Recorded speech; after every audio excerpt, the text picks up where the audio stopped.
It was loud. Yeah, it was loud.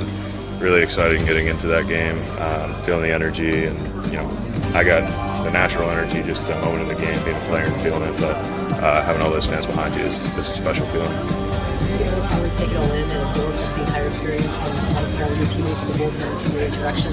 Yeah. I mean, the whole day's been great. Everybody's been super welcoming and really made me feel comfortable here. So getting out there, getting to be a part of that group that's had so much success down there, feels good. It's exciting. I think ultimately that's what every player plays for, a chance to win a ring. And, coming across the country to a team like this and in a division race like this is exciting. And like I said, one day at a time, but, I think the sky's the limit for this team. And I'm never shocked about anything we do at the deadline, let's be honest. But yeah, I mean, adding another closer for multiple years, one of the best in the game. It's up to us now to go out there and finish it off and play our best baseball. Right, I know you said that you were going to sleep during the trade deadline. At what point did you wake up and find out what you guys had done? I grabbed my phone like around 4-ish, 5 p.m. So when I saw the news, I was really happy, and I'm so glad that AJ is my GM. Good morning, everybody. It's Happy Monday. Welcome to Marty Time TV. I am Marty Cassavell. We are brought to you by the all-new Hamul Casino Resort, the Players Place. Pardon for the long introduction, but it was a very long weekend, and we have a lot of Padres players to get to know. Thankfully, AJ Cassavell is here on a Monday, not a Tuesday, because we have a lot to break down. AJ, how are you today? I'm good. And then, there was a busy weekend. There's a lot going on. And in a lot of ways, I'm extremely envious of Fernando Tatis Jr.'s Thursday, because that was not my experience, where I slept late and then I think he told me later that he put his phone on airplane mode because he didn't want it blowing up, and he just wanted to check what happened at 4:00. So that's cool. That sounds like a fun way to experience the trade deadline. It's not a way I will ever get to experience it, but a lot happened. There was a lot. When he turned his phone on, there were probably a lot of eyebrows raised.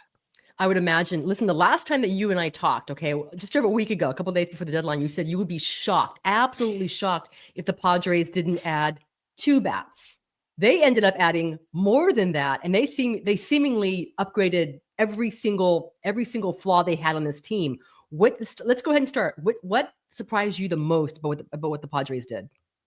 With the Will Wagner trade. No, I mean, in a way that's a joke, but everything else that happened on trade deadline day, I kind of nodded my head. I was like, yeah, Preller would do that. Yeah, Preller would do that. Yeah, Preller would do that. The Will Wagner trade was the one I was like, oh, and it kind of made sense. If they're going to have to DFA Tyler Wade with the roster moves, they get kind of that utility lefty bat infield piece. But that was the Mason Miller trade. I think for maybe 29 other teams, it probably qualify as shocking. Yes. It fits with what the Padres have done at the last 3 trade deadlines. If you look at now, it's 4 trade deadlines since 2022, and in that span, the Padres at the deadline have had good bullpens every single one of those years. And at those deadlines, they've gone out and gotten Josh Hader, Tanner Scott, Jason Adam, and now Mason Miller. Those are 4 of the best relievers in baseball. So clearly AJ Preller does not have a problem with saying this bullpen's already a strength. Yep. Let's add to it. That is philosophically something he clearly believes in, maybe more than any. At least he's willing to put his money where his mouth, or his prospects where his mouth is, in making trades to get relievers. He believes it more than any other GM in baseball, and it's a completely viable strategy, because the only year they didn't do that was at the 2023 trade deadline, and that was the only year where they weren't gonna. They at least were on the outside of the playoff picture. And you look at what wins games in October. It's shortening the game. It's having those difference-making pitching pieces, not just kind of guys, but dudes at the back end of the bullpen who can get outs, get swings and misses, and that's what he went and got this year. The O'Hearn Laureano trade is kind of a separate story entirely, because that's just that's the most obvious trade the Padres could ever make. It's the 2 positions they needed. It's the 2 bats they needed. I was saying all along they were going to get 2 bats. They ended up kind of getting 3 bats for the lineup, which to me, the question was, are they going to get a catcher, or are they going to get a bench bat DH type? And the answer was just both, because the prices were right for them for both spots. I like I mean, the O'Hearn Laureano trade fits so much of what they're doing. I know they gave up a bunch of prospects. I'm not sure who among those prospects is going to necessarily pan out. Obviously, Boston Bateman's an interesting one, but I think that's a trade that you make 10 times out of 10. The Fermin trade is interesting because they did give up interesting pitching. I think Ryan Bergert has the chance to be pretty good, and Stephen Kolek is a useful back end guy. But I mean, I think I've said it on the show. Like, catching is hard to find. And it's expensive when you find it. And everyone wants to trade for a catcher at the trade deadline until they see the price tag for a catcher at the trade deadline. The Padres can clearly develop pitching. They can clearly find the type of guys to replace what Kolek and Bergert have done. If Freddie Fermin is their catcher for the next 3 years, that's definitively a good trade too. When the Padres added Mason Miller, do you think they had the intention at that time of moving Robert Suarez, or do you think it was honestly, you know what, we have a strength? To your point, shorten. And we almost saw it yesterday. We almost saw like the perfect recipe until Morejon struggled in the 9th inning. That, listen, if get 5 innings out of Dylan Cease, get 5 innings, out of Yu Darvish and Michael King when he returns, because we have such a stacked bullpen. That's all you need from your starter. Yeah, I think they had any intention of moving Robert Suarez. I don't always believe AJ Preller in these Zoom conferences he does, but I think I genuinely believe him when he says he's just kind of going to leave that up to the coaching staff, leave that up to the manager and what they decide. And they've decided that Robert Suarez has nailed down the back end before, and he can stay there. I like, this is just a philosophical thing that I believe about pitching and relief pitching in baseball. I think like closers are a little, I don't want to say overrated, that's the wrong word, but closing games, you need to have someone on your team who can do it, who has done it and who can live that 9th inning and experience the pressures of it and get those final outs. But if you have 2 guys on your team who can do it, a lot of times the more important outs come in the 6th and 7th innings. And so if Mason Miller might not be getting the save, but he might be getting more important outs than what Robert Suarez is getting if he's pitching in that 7th inning against the heart of the lineup. So like closing, like you have to have a closer. You have to have a guy who can get outs in the 9th. But if you have 2 of those guys, it almost, I know saves matter and they matter in maybe negotiations and arbitration and whatnot, but I don't think they matter all that much if in terms of like who's getting the most important outs, especially in October, where like you're going to be pitching these guys. Like if they're playing games 1 and 2 of the NLDS, like these 5 guys, you have to think they're pitching back-to-back nights, and the starter's got to go 4 or 5 innings only. So it's I don't know. It's like everyone says, oh, it's a good problem to have. Like, it's clearly not even a problem. It's right. Just like how you win baseball games is having this many good pitchers. I made a point with, I think, Jake Garriani of CBS Sports last week before the deadline, or actually it was deadline evening, of all the players that the Padres traded, who of them realistically would have been on a playoff roster this year? Not 3 years from now, this year. And when you think about that, and you look at Dylan Cease and the Padres' decision to go ahead and not move Dylan Cease, and I'm not sure how close they came, or if other teams like the Astros did not meet their asking. Really close. Okay, I don't know if it was really close, but yeah, I mean it was close. But like Dylan Cease would have been the guy because no one else in this roster that moved. Brandon Lockridge could have been a pinch runner. Ryan Bergert could have been like a long man, like your 13th pitcher. But that's about it. I don't think there's anyone else that would have impacted it. And so like you mentioned earlier, and sorry to interrupt you, but you mentioned earlier, like they addressed every single one of their weaknesses, which they absolutely did. Yes. What I worried about at the deadline was, especially as the day wore on and they had made all of those moves and they had addressed their weaknesses, and I'm not going to even call their bullpen a weakness, but I think a weakness of the way they played things for the first 4 months is the fact that it had been overworked. So by adding another reliever, they addressed that issue. So they addressed every question mark they had. The rotation was not a weakness, but if you trade Dylan Cease and you have question marks about Darvish and like, there's a chance it could become one. And by not trading Dylan Cease, like I think that is also addressing the possibility of a weakness forming, because like now the rotation is really good too, and the rotation only needs to go 5 innings, and then you've got. I think the formula is this. I think it's exactly what it was yesterday. It's 5 innings, and then it's 1 inning apiece from 4 different guys, and then you've got an extra guy just in case something goes awry somewhere. Like that is good luck if you're hitting against the 4 guys coming in, and if you're hitting against, frankly, a really good Dylan Cease or a Michael King. The Padres kept and the Padres kept their four horsemen, which now is the Fab Five, or what, the five guys, horsemen. or the five No, they're horsemen. still horsemen. Four Yeah, horsemen, it's just four the five horsemen and horsemen friend. Four horsemen and friend. That's it.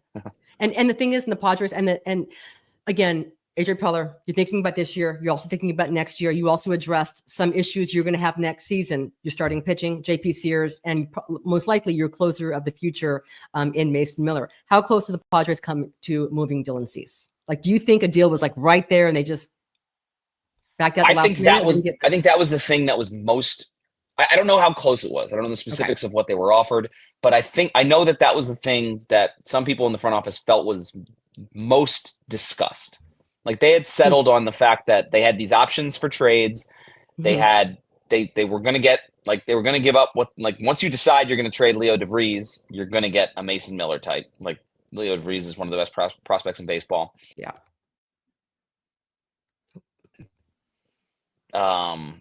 They were going to fill DH left field with this Loriano. Like, those were things that were settled on in the front office. The question was whether to trade Dylan Cease. And I don't even think they knew until they knew they were going to do all of these things going into Thursday. Maybe not the specifics of who they were going to get and who they were going to give up, but they knew that the prices are going to come down right around the deadline, and that's what they're going to do.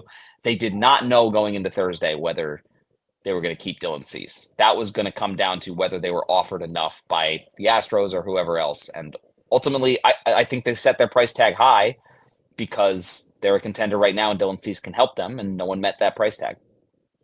Michael King had his first rehab outing yesterday, right, in El Paso. I think Mike Schultz said that he came out well, 30 pitches or so. What happens in this rotation when Michael King does return? Yeah, I don't know if he comes back next weekend. Schultz said he was at 30 pitches. That was basically King was in the middle of his outing at that point. I think he ended up with 61. So he kept going after Schultz talked.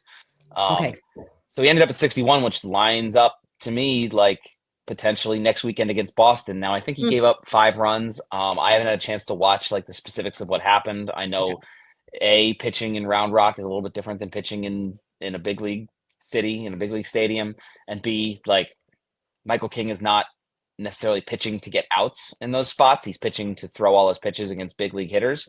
So I don't read too much into the line, but I don't know the specifics of what Michael King has done and where he is in his progression, whether he would come back against the Red Sox next weekend or whether he would come back in the following turn through. I think there's a chance to line them up for a 6-man rotation, just going forward a little bit through these dog days, where you can set up, if you go 6-man rotation because of the guys that they have on the roster and because of the off day, this is looking a little far ahead, but I guarantee you have looked far ahead. You would have, I think, Pivetta, King, Cease for that Dodgers series.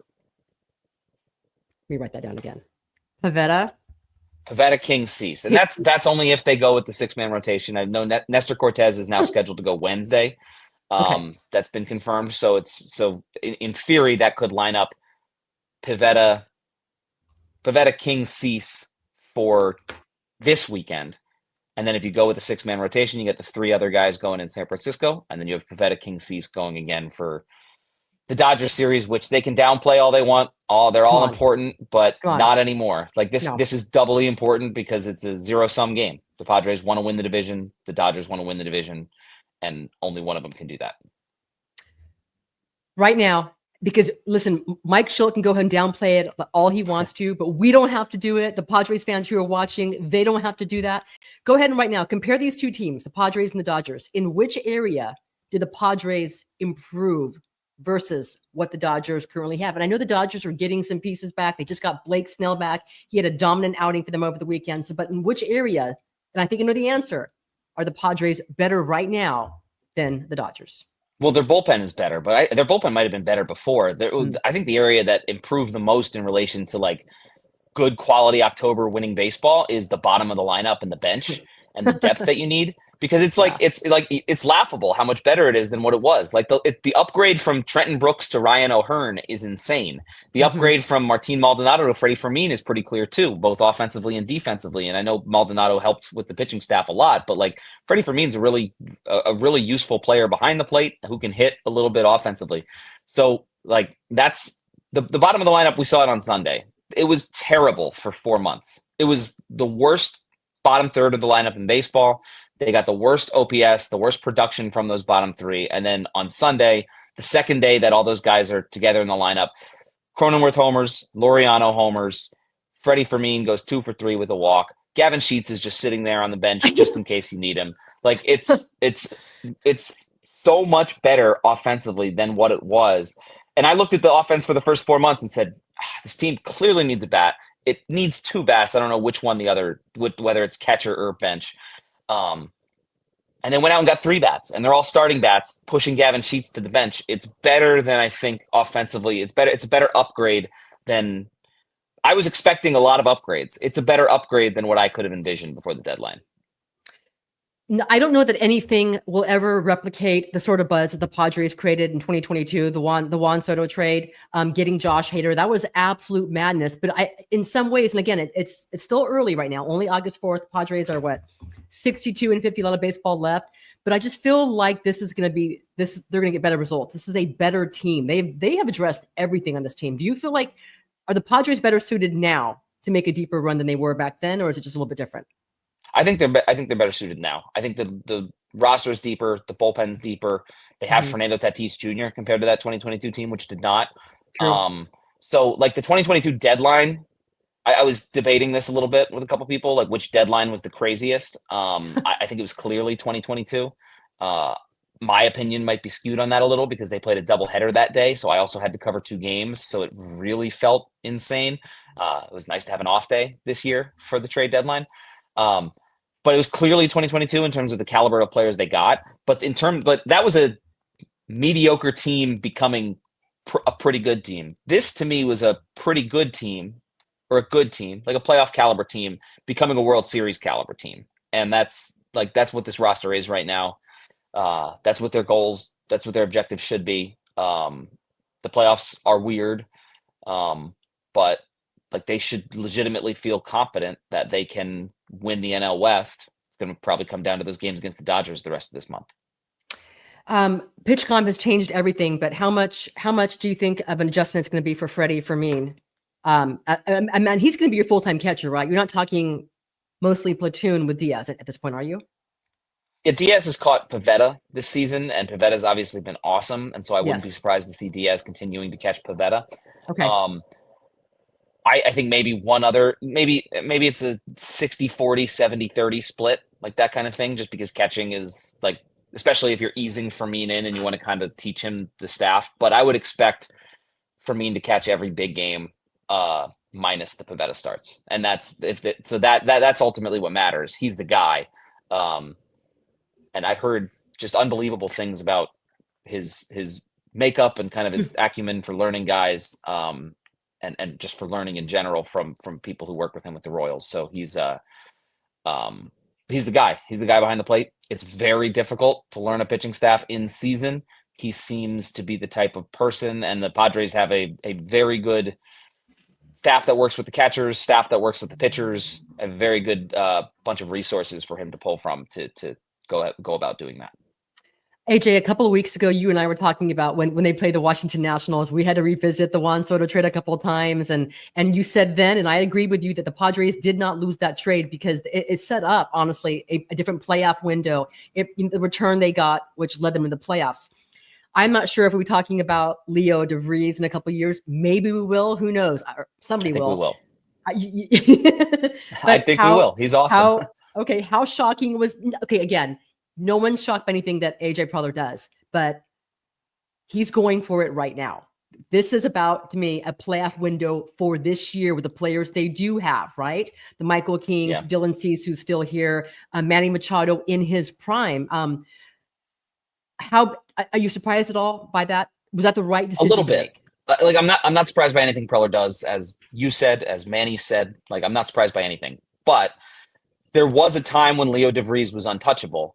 I don't know if if they would have gotten Garrett Crochet last year if they had made DeVries available, but maybe. Like I think that's how you start that package. Like so he was untouchable at times, and then all of a sudden he was no longer untouchable. So that's kind of what surprised me. But I mean, like you're getting Mason Miller, who has 4.5 years of control, who is a very good player, who could be your closer of the future, who could potentially, if they want to transition him to the rotation, be that kind of guy.